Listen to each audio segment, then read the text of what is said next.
This is Michelle Davis, Executive Director of the IFOPA. And we're excited to have you here with us today as we do this important webinar on ABLE accounts. You'll learn more about them in a few minutes.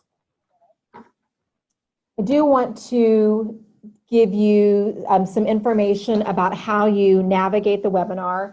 So it is oftentimes hard to control the background noise where you're at. And so for that reason, all of our attendees are muted. So you will see at the bottom of your screen, it should be a Q&A and a chat button. You can always, you can send questions into us using the Q&A. And if you have a question about something as you are going through the webinar, you have the ability to send us a question via chat.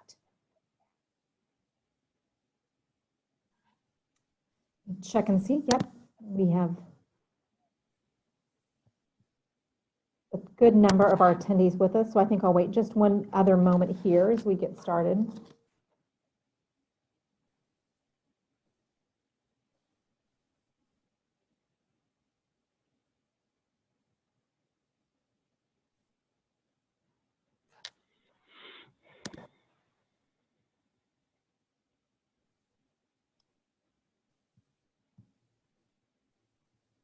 Okay, well, in the interest of time, I'll go ahead and get started. So again, for those of you that have just joined, this is Michelle Davis. I'm Executive Director of the IFOPA, and I have also here with me today, Hope Newport.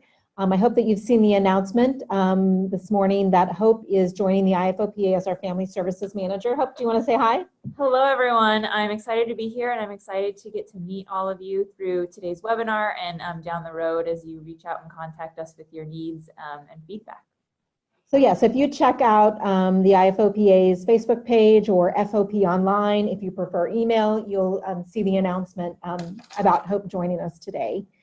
So we're excited to be able to offer you this webinar on ABLE accounts. There's been a lot of discussion both within our community and other disability organizations that we partner with about ABLE accounts. It stands for Achieving a Better Life Experience. And we're excited to share more information with you about that today. We know that there are some members of our community that have already begun setting these up.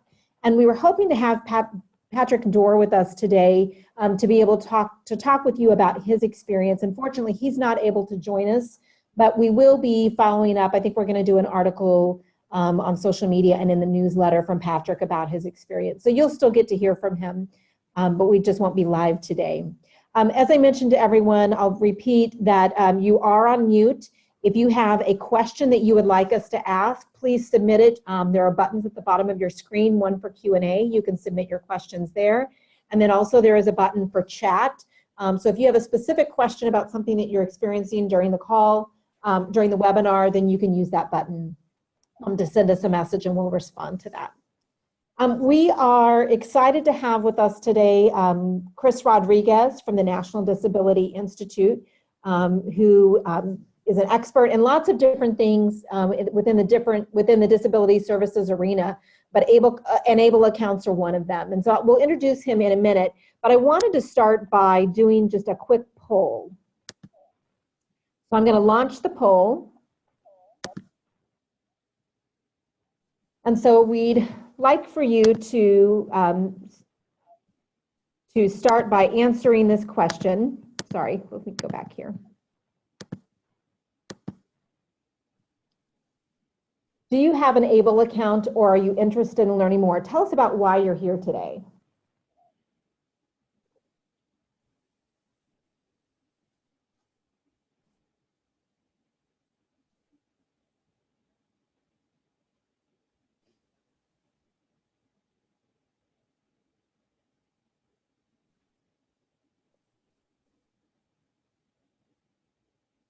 Okay, so we see that the majority of people that are on the poll today, on the webinar today, don't have an ABLE account, but would like to learn more about them. Okay, then we're going to take one other poll here. Let me share those results with you. You can see the results. And then we're going to ask one other question.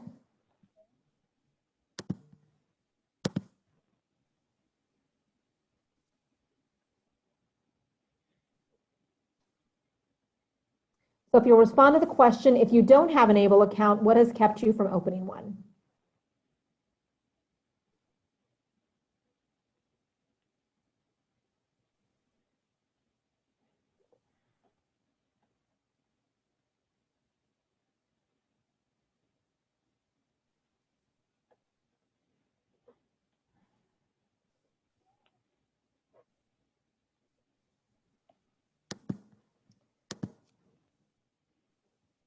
So it sounds like in this question, the majority of you weren't even aware that ABLE accounts exist. And so I think this is going to be a really beneficial session for you today.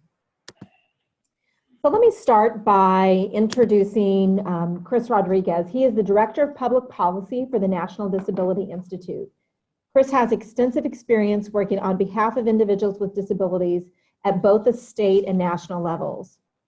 Prior to joining the National Disability Institute, he worked for Michigan Protection and Advocacy Service as Director of Governmental Affairs and Media Relations.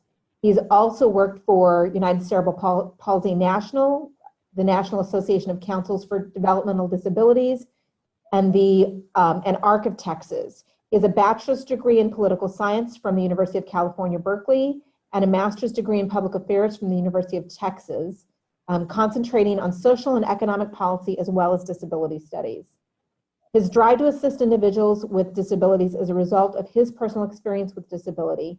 He's the younger brother to an individual with intellectual and developmental disabilities. So we are really honored to have you here with us, Chris.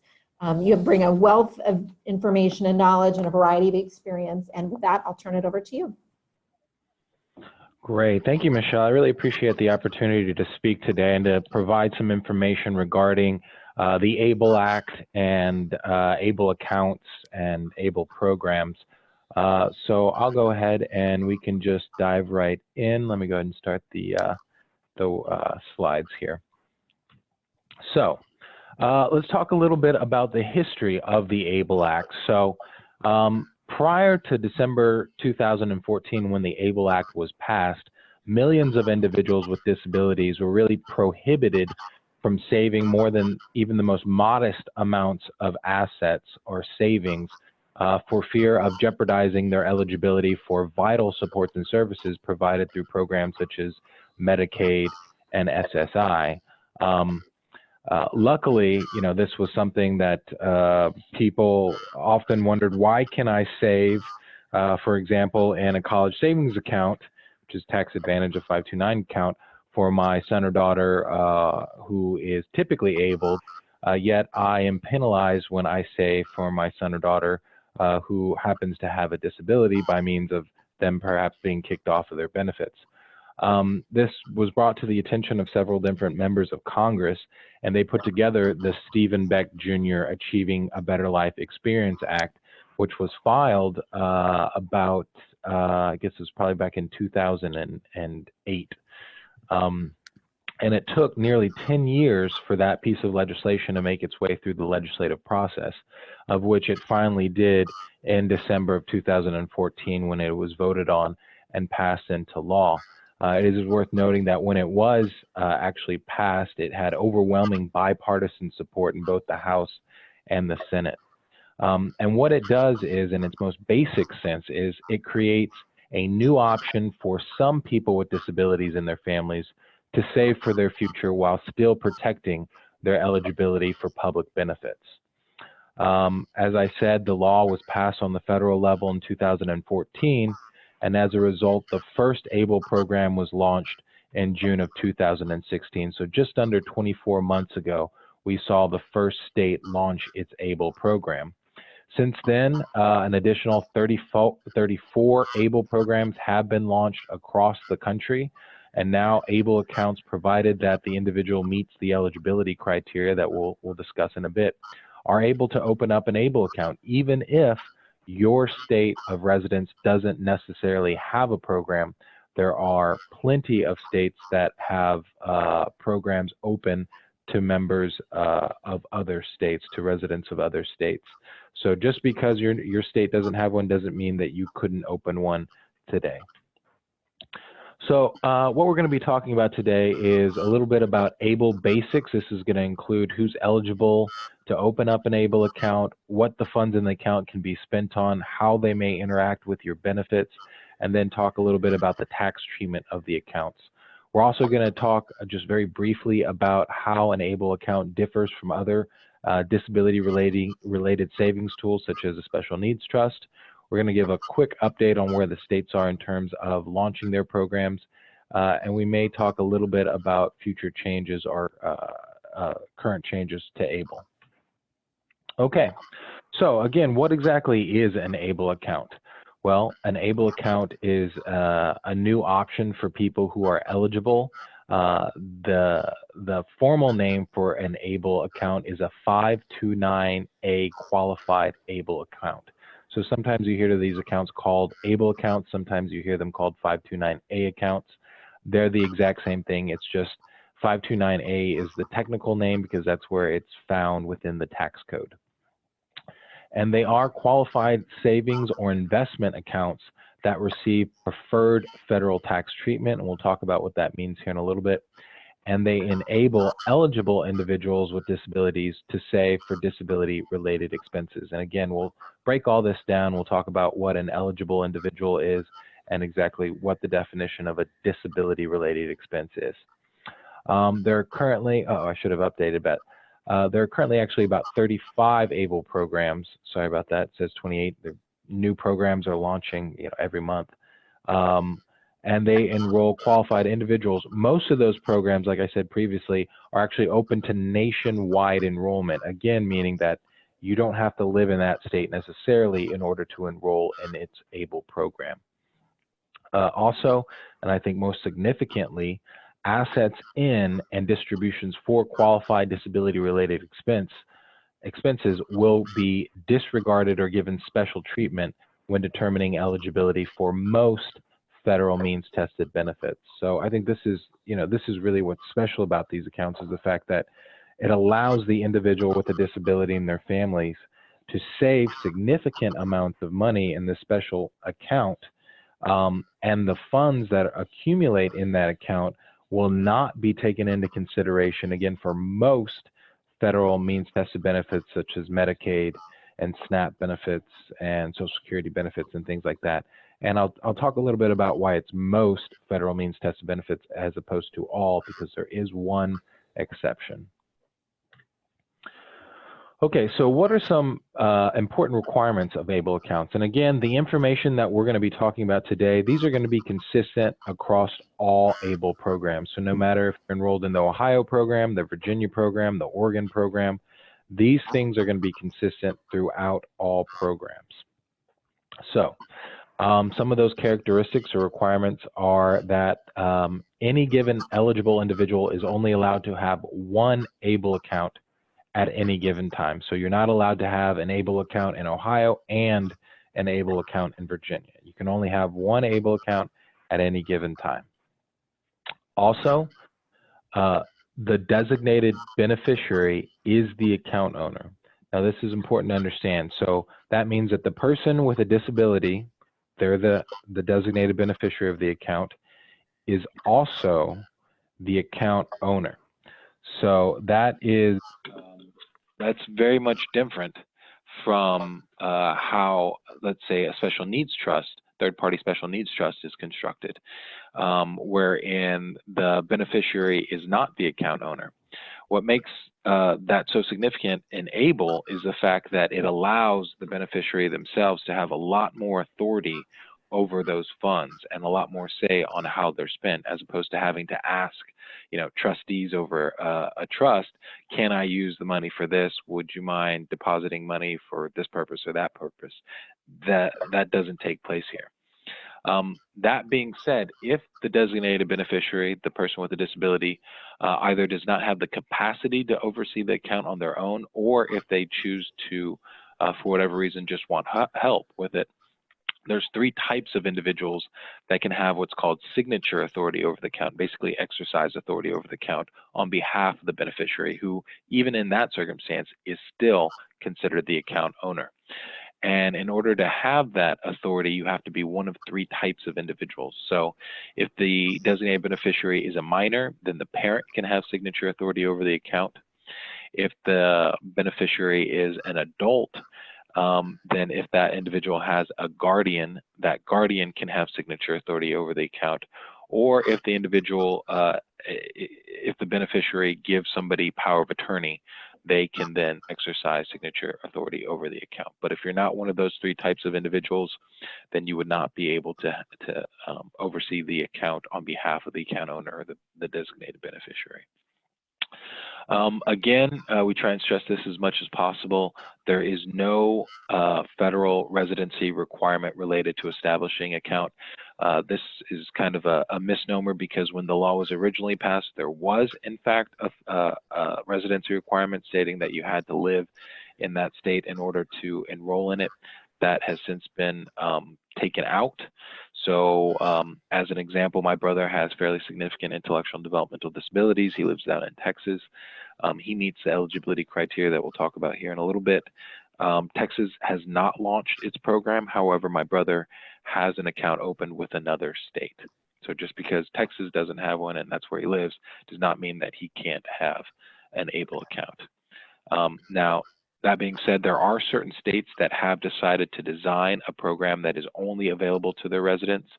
So obviously my brother couldn't, as a resident of Texas, enroll in those, but most programs have decided to have national programs. Additionally, in terms of the amount of funds that can be contributed into an ABLE account, there are limits. I think the most significant limit is the fact that number 1, anybody can contribute into an ABLE account. So again, using my brother as an example, I, as his sibling, can contribute funds into his account. My parents can contribute funds into his account. His friends, say for his birthday or some type of celebration, can contribute funds into his account. Him, you know, if he had a job, he could contribute part of his paycheck into his own account. But all those contributions combined in any given tax year, so that's from January 1 to December 31st, when you add them all up, they are not allowed to exceed or go over $15,000. So if my parents decided to put, you know, $7,500 into the account, and my grandparents, you know, were able to put $7,500 into the account, and then I wanted to contribute, you know, $100 in the account, I could not do that because the account would have already hit $15,000 for that tax year. I would have to wait until the next tax year, and then it would start over. It could accept another $15,000. So that's important to note. There's also an aggregate contribution limit. So once the account hits this number, it will no longer accept any contributions. That's usually somewhere in the hundreds of thousands of dollars. So as you can imagine, I wouldn't worry too much about this number, provided that these programs have only been around for about 2 years.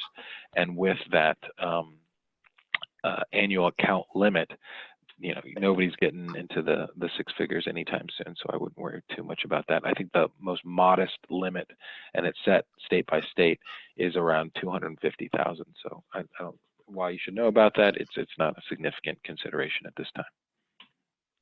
Okay, so we've talked a little bit about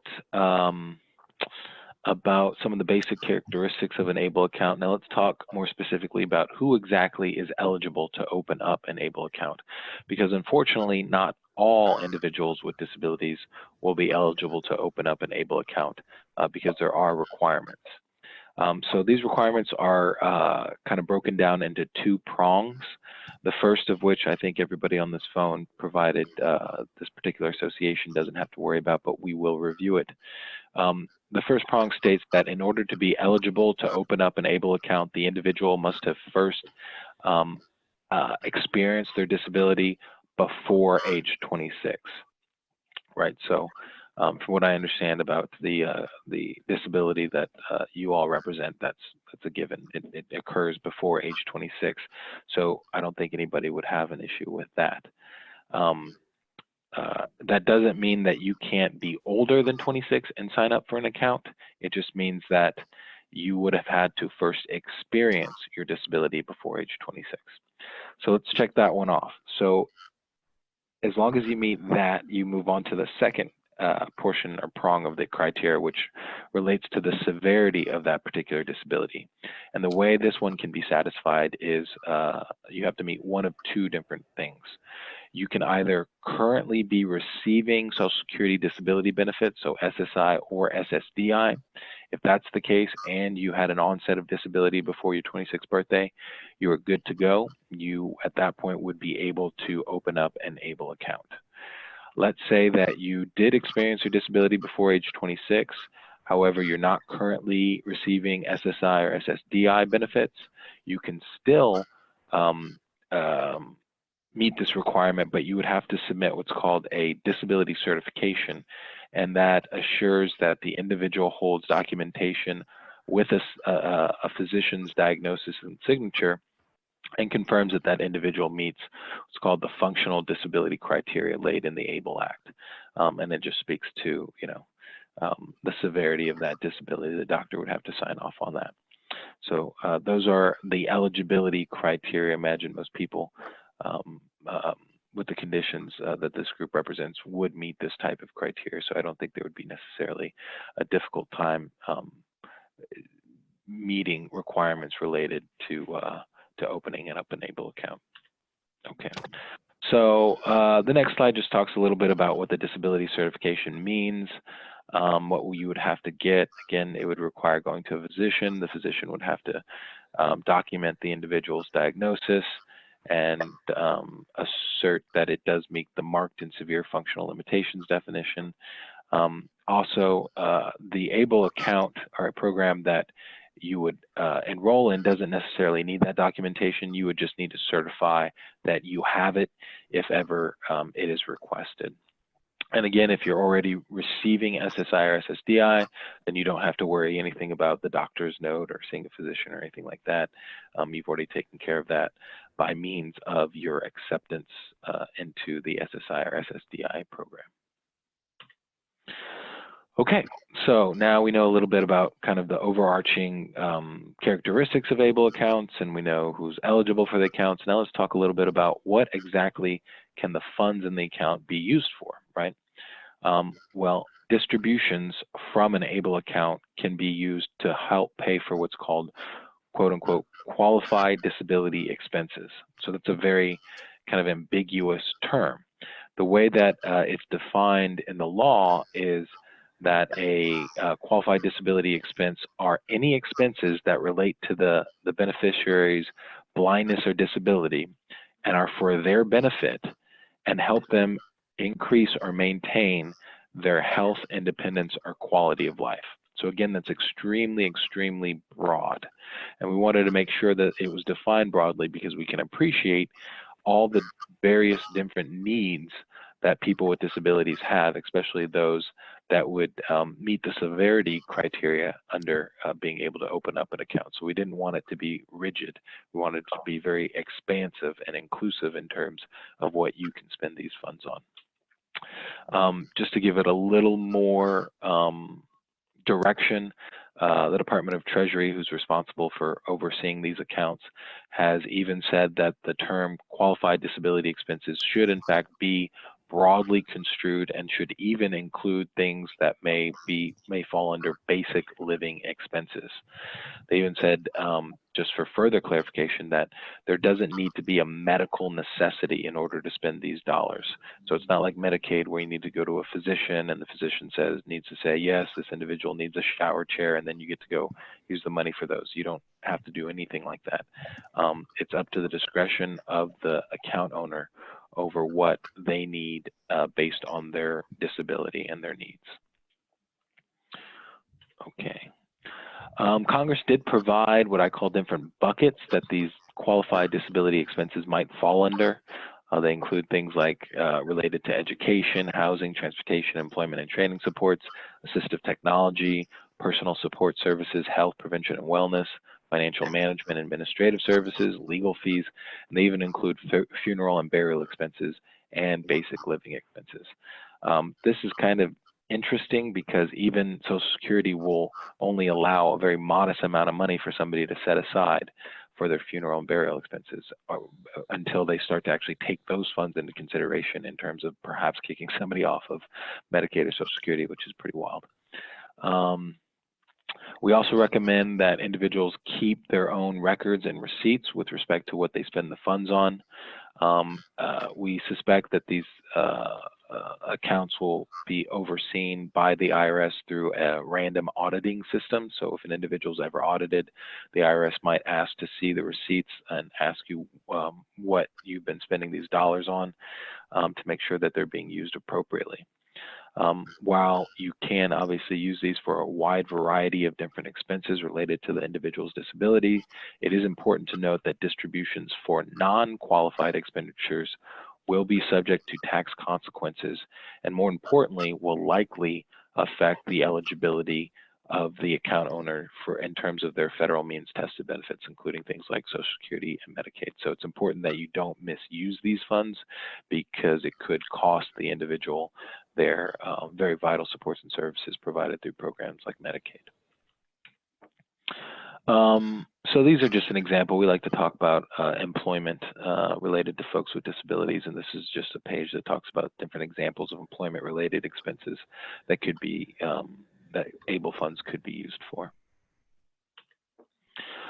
So let's talk about why I describe these accounts as the funds in the account being disregarded for most federally funded means tested benefits as opposed to all. And that's because there is one exception in the law, and that relates to ABLE account owners who are also beneficiaries of SSI, Supplemental Security Income. Now, it won't be all ABLE account owners. There are plenty of ABLE account owners who in fact are not on SSI, but many will be on SSI. And for those folks, they need to pay attention to this provision, which states that only the first $100,000 in the ABLE account will be disregarded. So that means that once, if you're on SSI, when your ABLE account breaches or goes over $100,000, then the SSI cash monthly payment or benefit will be suspended, not terminated, but suspended until such time as the account falls back below $100,000, and then that monthly cash benefit will kick back in. Many people access Medicaid through their eligibility for SSI.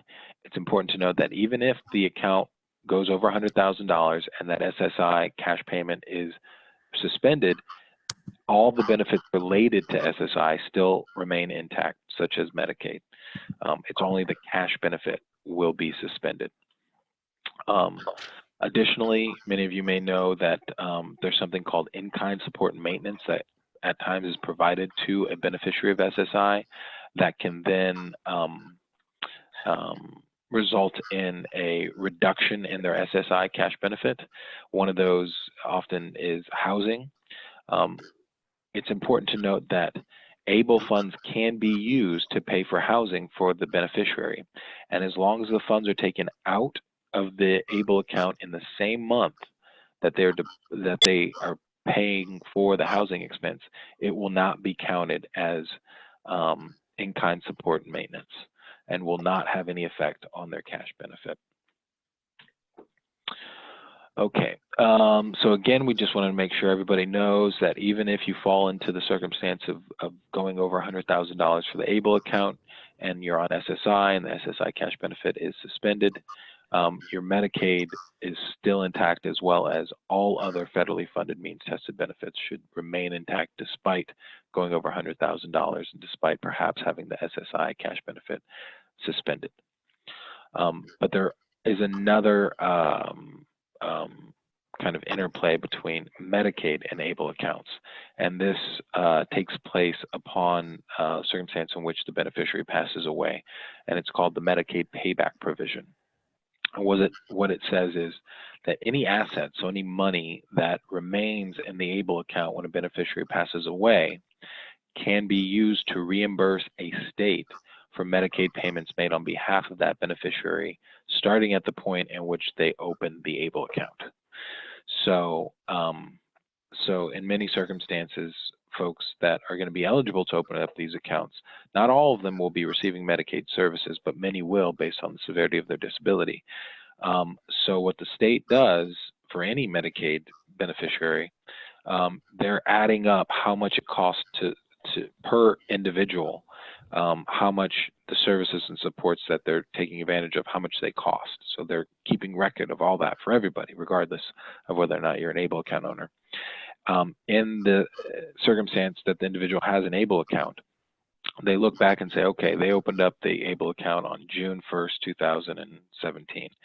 And then they look at how much money they have spent on supports and services for that beneficiary starting at that point throughout that person's life while they've had the ABLE account. They add all that up. And when the beneficiary passes away, the state has the allowance, they're allowed to then file a claim with the ABLE program saying that we've spent, $150,000 over the last 5 years while this person has had an ABLE account.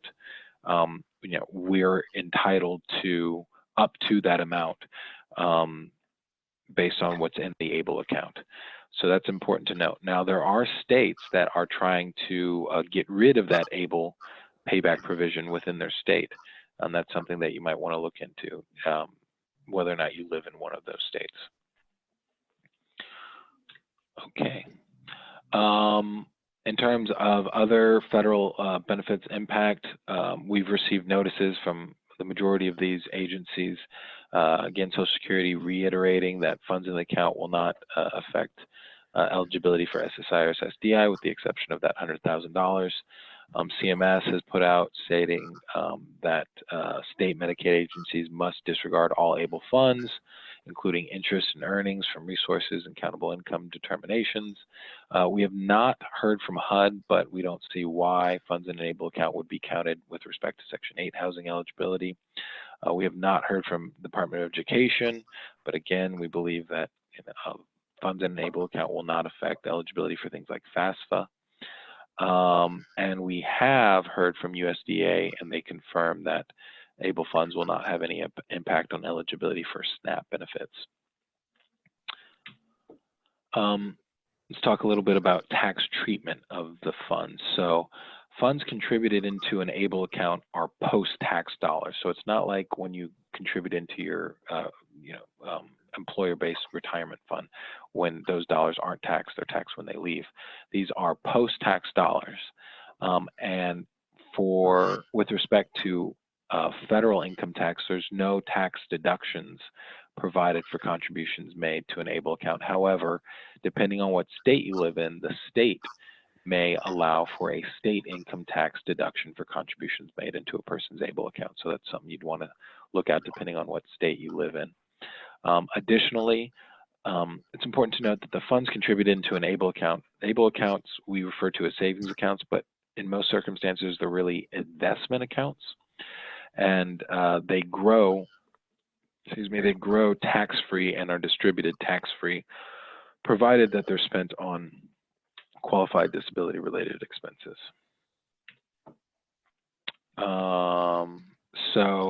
In terms of transferring things, you cannot have more than one ABLE account. However, you can, if you feel as though it's in your best interest, you can transfer your ABLE funds from one program to another, but it has to be the entirety of the account. It's got to shut down one account and open up another.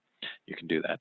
And you can transfer to a certain extent between one family member and another family member, provided that both are ABLE eligible. Another big question we often have is, can you roll over a 529 college savings account into a 529A account? That actually should be yes. That just got changed within the last couple months, so that is allowable. How do ABLE accounts differ from special needs trusts? This is often an important distinction. First of all, you can have both. There's nothing that prohibits an individual from having both an ABLE account and a special needs trust, and we think that there's benefits to doing that. However, there are differences between the two programs. So both ABLE accounts and special needs trusts are excluded when determining eligibility for things like SSI and Medicaid. There are no limits on contributions to special needs trusts or the number of special needs trusts a person can have. That's in contrast to an ABLE account, wherein we talked about that there are limits to how much money it can hold and be contributed to in a single tax year. ABLE accounts grow tax-free as opposed to special needs trusts where the growth is taxed considerably. I think one of the most significant differences is the startup cost. So it's a much more in-depth process to set up a special needs trust that often requires hiring an attorney, and it can cost into the thousands of dollars to set up one of those, whereas setting up an ABLE account can typically be done in a matter of no more than 30 minutes and is all done online. So that's another important thing to note.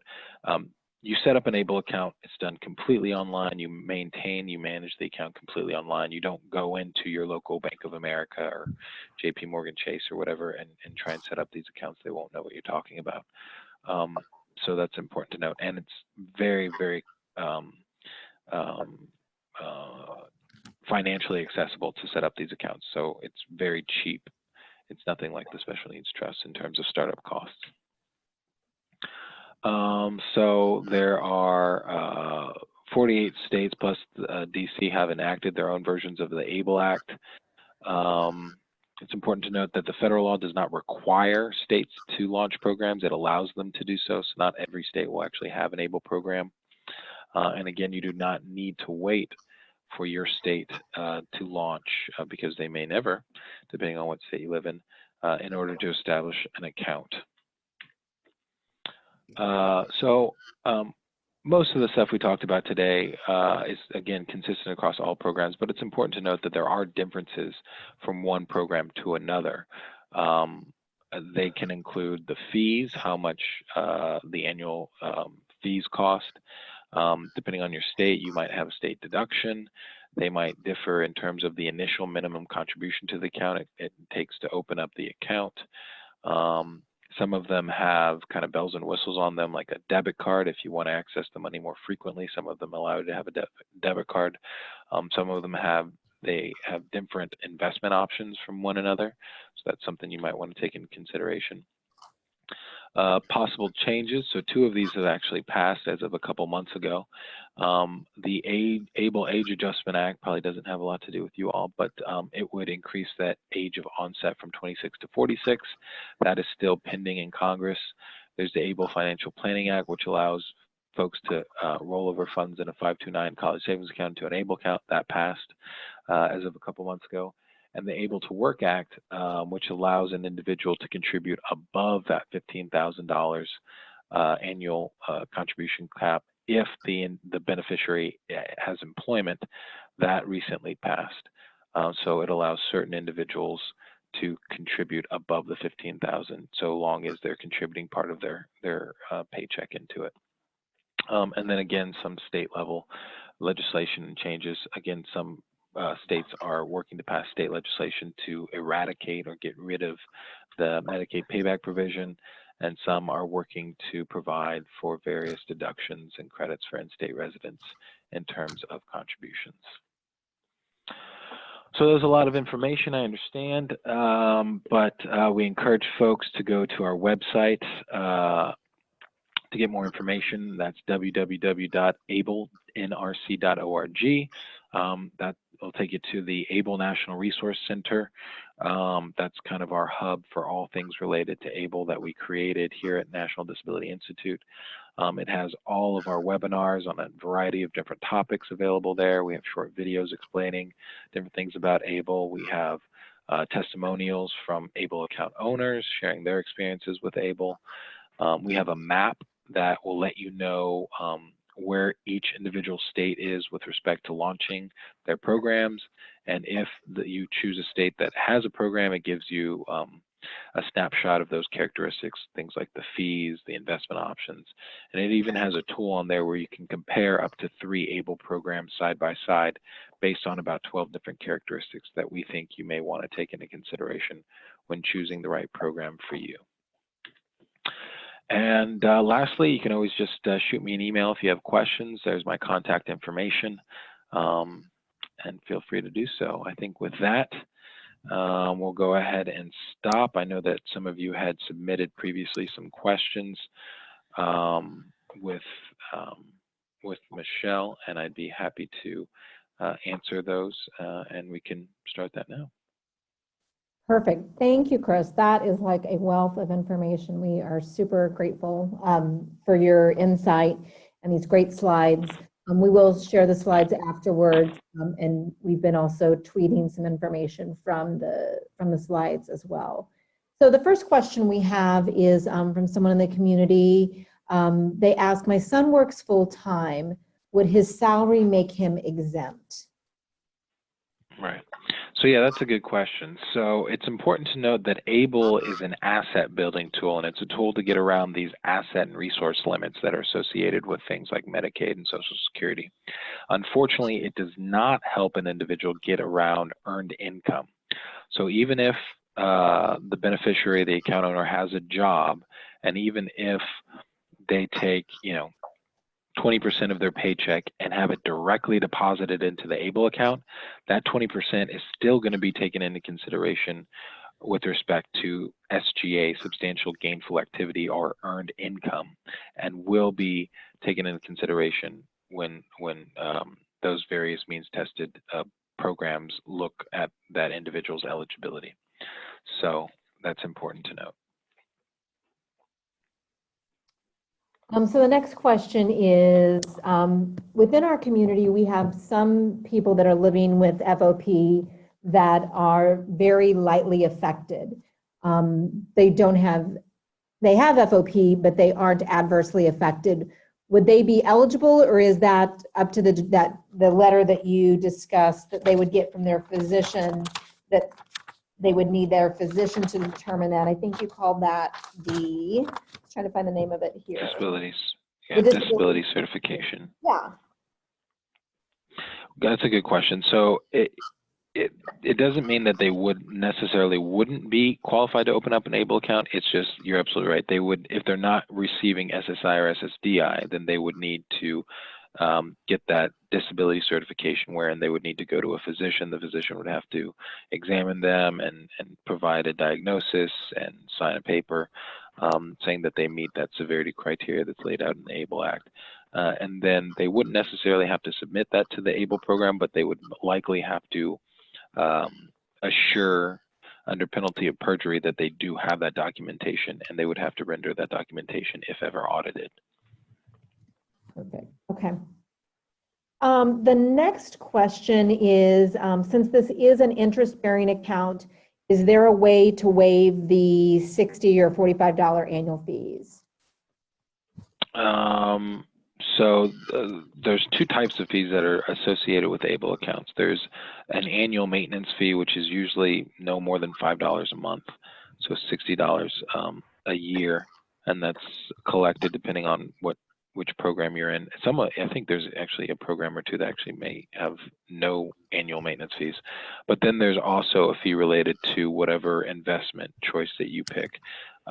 You can, you can choose your investment option based on, the fees and things like that. But there's no getting around that annual maintenance fee. Okay. Then the question is also asked, if the owner of the account passes away and the person is not on Medicaid, can a beneficiary be named, or does the money go to the state? What happens to what's left in the account? Right. So provided that the individual has not been receiving any type of Medicaid supports and services, so they wouldn't be, that provision would not be applicable to them, then it'd be the same if anybody else passed away. Those funds would then be released to the individual's estate. So provided that they had a will or something like that, it would be in accordance with that. Okay. So that's an important point to note, is that if you have an ABLE account, having a will would be really important. Mm-hmm. Okay. Provided that, it's as important as, anybody else, I suppose, that has money. Has money, yeah. Or assets.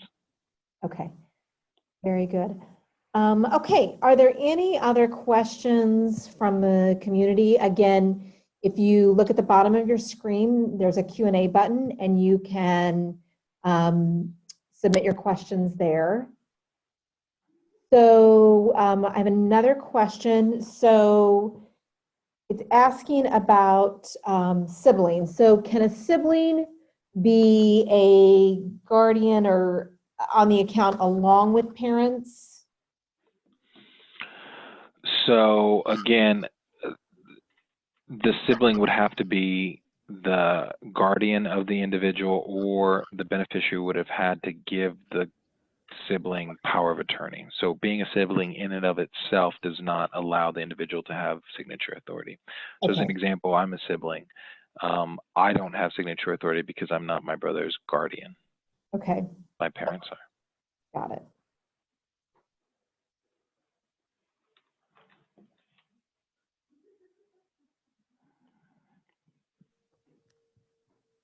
Okay, let's see if there are any other questions.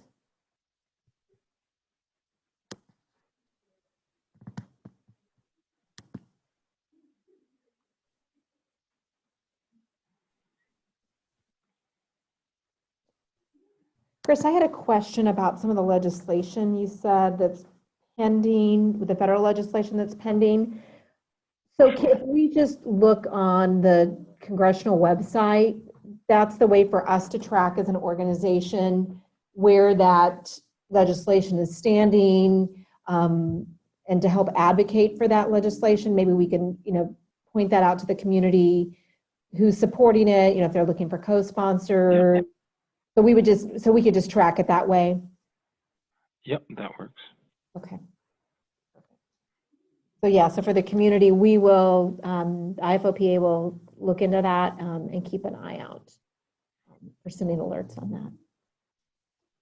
It looks like there's another question. Can the funds be used for medications? So whether it's medications for to treat symptoms of the disease, or we have actually in our community, Chris, right now there are 2 worldwide drug trials and another drug trial that's happening within Japan. But so everyone is thinking about the day when drug treatments are approved. Could this be used to purchase any of those types of medications? Yeah, I would assume so. Yeah, that would definitely be a disability-related expense, no doubt. Yeah. Okay, that's great. That's a question that's weighing heavily on people as they think about a drug being approved. So, okay, good. Mm-hmm. Any other questions?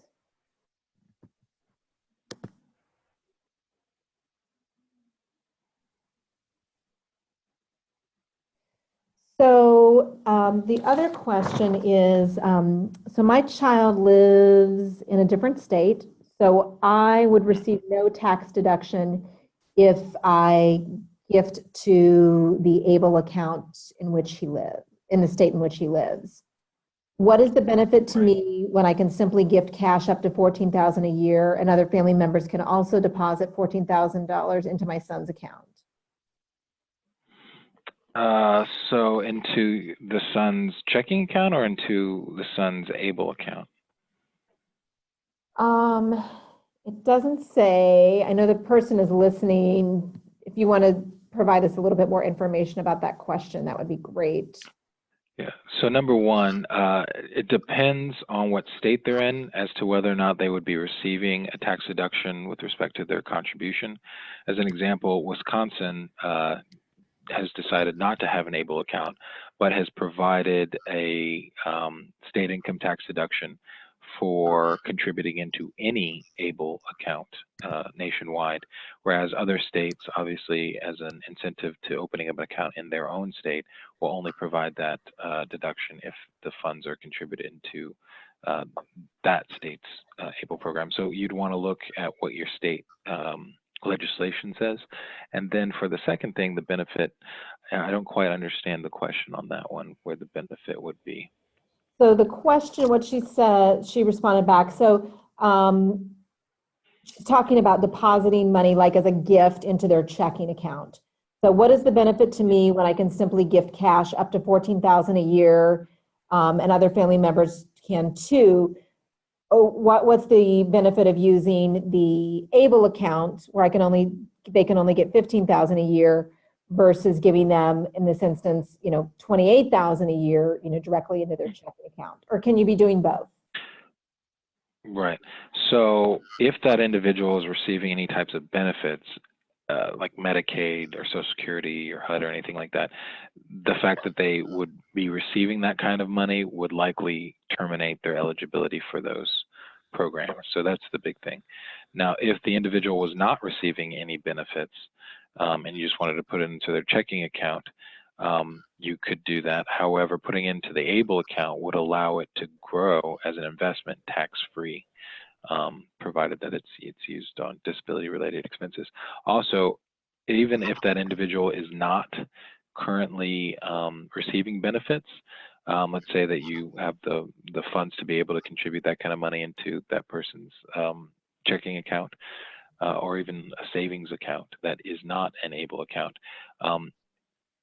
their condition could progress, and then after they could have $100,000 in their account, it could progress to an extent to where they need Medicaid or the supports and services provided by Medicaid, and when they apply for it, they have $100,000 in this account or whatever have you, 50,000, anything over 2,000, and that would disqualify them from being provided Medicaid supports and services in many circumstances. So you need to think about the future. There's other investment-related tax incentives for putting into an ABLE account. And certainly if the person currently receives benefits, then obviously you can't put that kind of money into a person's checking account without jeopardizing their benefits. Got it. Okay. Great. Any other questions?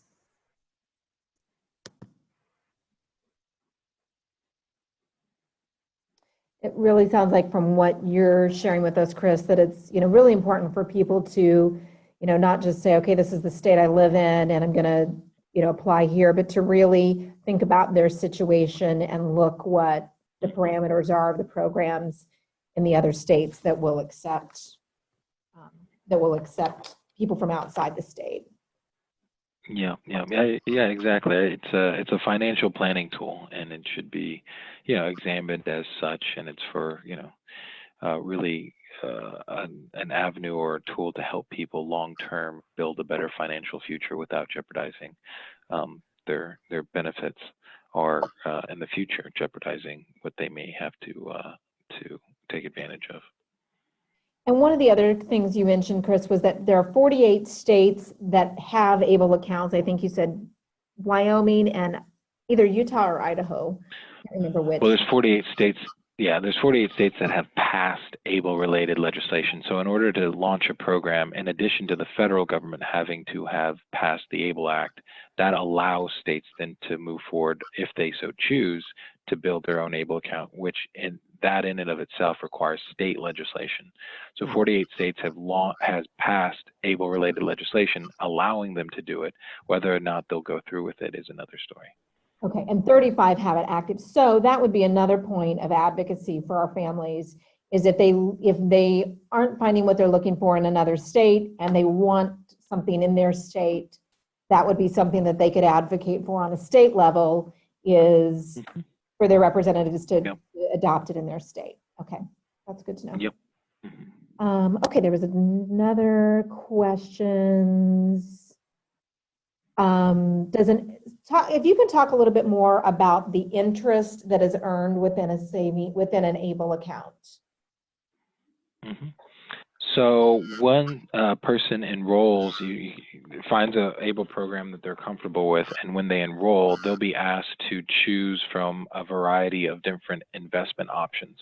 Typically, there's 5 to 6 different investment options that are provided per program, and they can choose any combination of those different things, and it goes all the way from many circumstances like a money market FDIC insured account, like a checking account almost looking like, all the way up to high risk type of investments and things like that.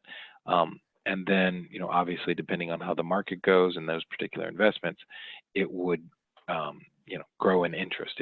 Those investments would yield interest. Now, in most circumstances, if you just, you know, a typical individual that's investing in different investments, stocks and bonds and things like that, the growth on your investment is typically taxed, capital gains tax and things like that.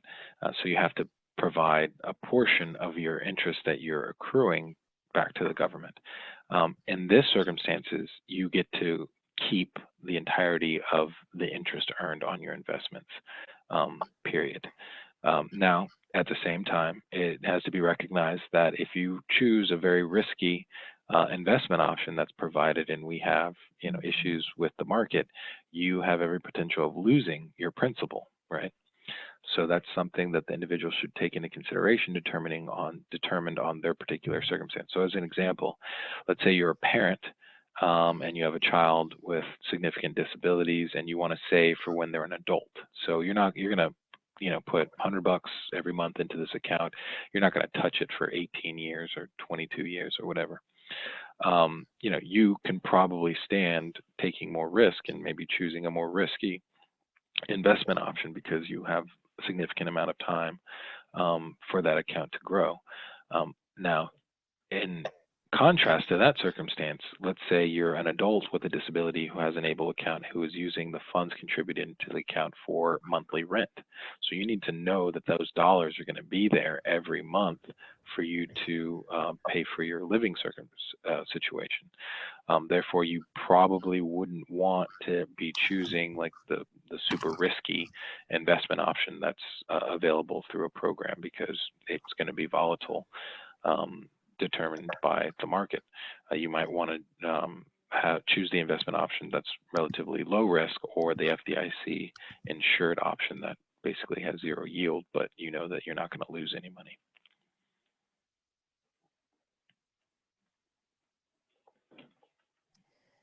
There was another question, this is related to Medicaid. Is Medicaid regulated by the state or federal government regarding the death payback?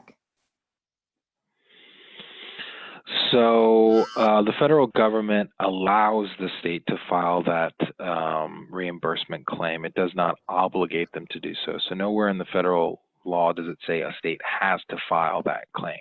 It says the state, if it so chooses, may file that claim. So it's up to the state Medicaid agency as to whether or not they're going to decide to file the claim or not.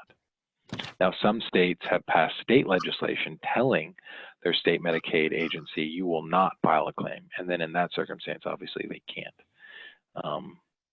So it's you know, it's enforced. I guess the enforcement is determined by the individual state.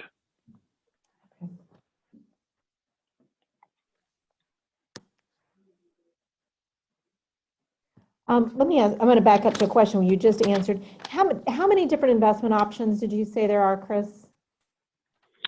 They're different from program to program. As an example, the Tennessee program, I think, has 13 different investment options, whereas most programs usually has, you know, about 5 or 6.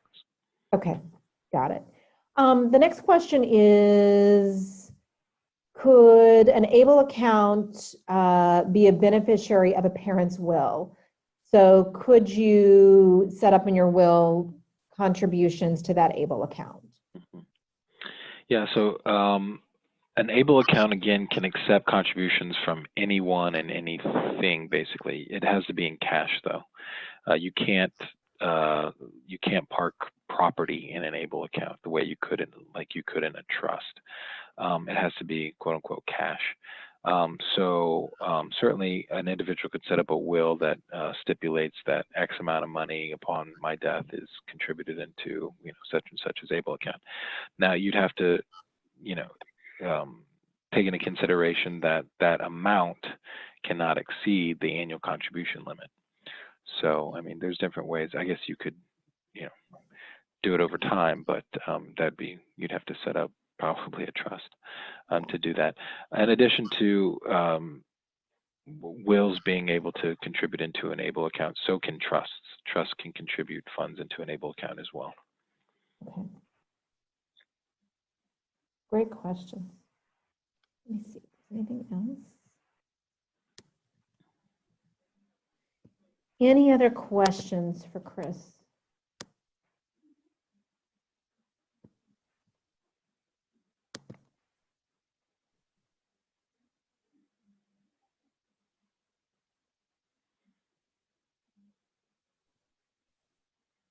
Okay. It looks like those are all the questions. Again, Chris has given you some great website resources. We also have a page on the IFOPA's website where you can access information about ABLE accounts. It's just ifopa.org/ABLE accounts. We'll also put up a recording of this presentation. If you found this webinar valuable, I hope that you'll share it with your friends in the FOP community, whether you make a comment about it on Facebook or Twitter, so that others will see that. And as soon as that recording is available, we'll be able to log on and get access to it. But again, I just want to thank you, Chris.